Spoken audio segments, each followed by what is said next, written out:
Okay, YouTube, in this video we're going to be discussing what we refer to as rational functions, and I basically just want to define it in this video. So the first thing I do want to mention is this: a rational function can be written in the form f of x equal to n of x over d of x, where basically what we're saying is a rational function f of x is really just the ratio of two polynomial functions. So in this instance, we say this rational function is defined as having some numerator polynomial divided by some denominator polynomial, and the result is this overall f of x that we refer to as being our rational function here.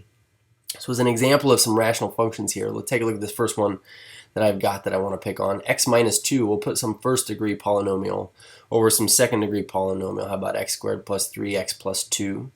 And then over here in this instance, some g of x, let's do a second degree over a second degree. So I like that x squared plus 3x plus 2. We'll use it again. And then how about we do x squared plus 4x plus 4.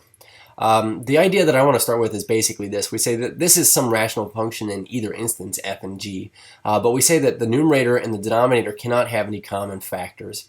So the first thing we learn how to do with rational expressions is factor them completely and get rid of any common factors. So for instance here, I know at the top I cannot factor more than x minus 2. That is itself a linear factor. But in the denominator here, it looks like we could factor this into be x plus 2, x plus 1. And just to kind of modify this, because really what I wanted to have here was a plus. I think I had made a mistake there. We'll put a plus here as well. But what you could see is that we get these x plus 2's to cancel out. And so the simplified rational expression here would be 1 over x plus 1. And this would be our rational expression as it is simplified. And then we can take a look at the second one here. Same story. We'll want to make sure that we factor the top and the bottom and simplify out anything that could cancel out any common factors. So how about x plus 2, x plus 1? Would be our factors on top, and on bottom looks like we just get a perfect square trinomial, x plus 2 and x plus 2.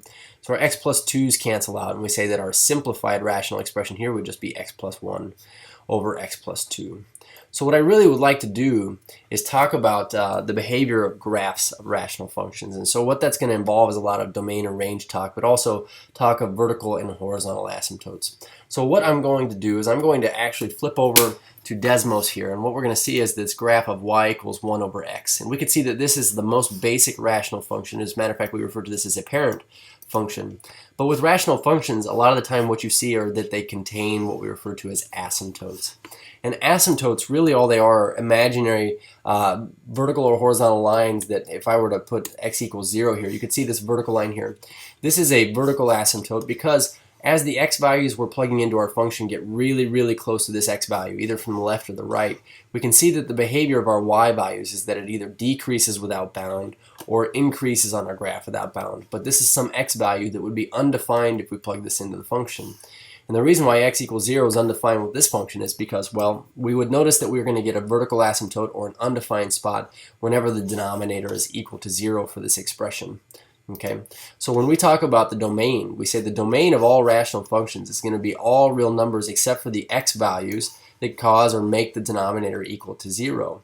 So in that last example, we had y equals 1 over x. We would say that the domain of this would be all real numbers except for 0. As a matter of fact, in interval notation, we could see that this is negative infinity to 0, union with 0 to infinity, not including 0, and that's clear from our picture here that we wouldn't include the 0. So furthermore, I think I would like to mention this. We say that a vertical asymptote, by definition, we say is some line x equals a, where a is some value, but we say the line x equals a is a vertical asymptote of this graph if this is true.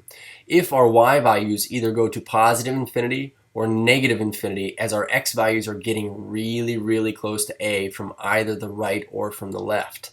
So essentially what we're seeing here is, since our vertical asymptote is at a value of x equals 0, because that is the value that would cause this expression to be undefined, we see that our y values are either going to negative infinity or positive infinity, and that is true from both sides of that vertical line. So you see that I made a note here. We say that vertical asymptotes occur if and only if d of x is equal to 0, where the denominator expression is what I mean by d of x. So to find vertical asymptotes, all we really do is we set the denominator equal to 0 and solve for the values of x that would cause this to be true. So for instance, with this first rational function that we saw here, we were able to simplify it down to this. I would say, what would be the domain of this function? So certainly the first thing I would do is go set this equal to 0 on the bottom, and I would solve for x, and I would say, well, when x is equal to negative 1, this expression is true. So we would say the domain of this function is actually negative infinity to -1 union with -1 to infinity, but also that it has a vertical asymptote. And we'll just use VA to indicate this. The vertical asymptote is going to be at x equals -1 because that is the spot that would cause this function to be undefined. So I can go look at this function here. We say 1 over, let's say, x plus 1. If we were to graph this now, the thing I want to notice is that there is a vertical asymptote that exists, and it looks like at -1. So we have our y values either going to negative or positive infinity as we get really close to -1 from both sides. And if I were to put in x equals -1, you can see this vertical line here would be our vertical asymptote. So again, if we would say, what would the vertical asymptote of x plus 1 over x plus 2 be? It would be interesting to see that we could just set this equal to 0, and we could say, well, x equals -2. So our vertical asymptote is going to lie here, and then the domain of this function would just be -infinity to -2 unioned with -2 to infinity. And so we'll go take a look at this x plus 1 over x plus 2. We have x plus 1 over x plus 2 in black here, and I will slide this. We said that when x is equal to -2 here, notice that that was the value we were able to get when we set the denominator equal to 0. We have a vertical asymptote on this graph. Okay. So the last thing I want to talk about before we tune out of this video is this idea of a horizontal asymptote. So we have vertical asymptotes here. Let's go ahead and fill in that this little submenu here has to deal with horizontal asymptotes.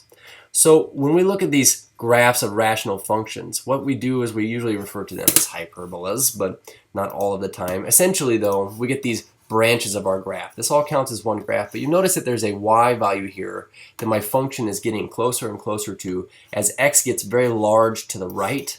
We can see, look at the y values, they're getting really close to a height of 1. Or if I go out to the left, we say that these y values as x gets very small out to the left is getting close to -1.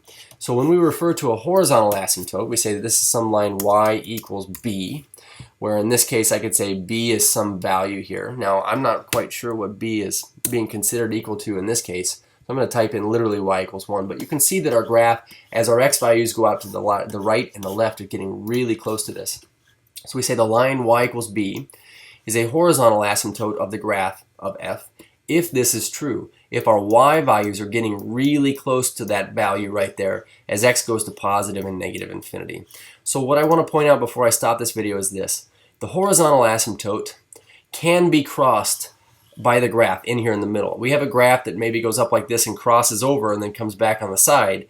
That's fine. It's what the y value is getting close to as x is getting very large either to the right or to the left. When it comes to vertical asymptotes, though, these are lines or values on x that our graph will never cross because it would be an undefined value. Cheers.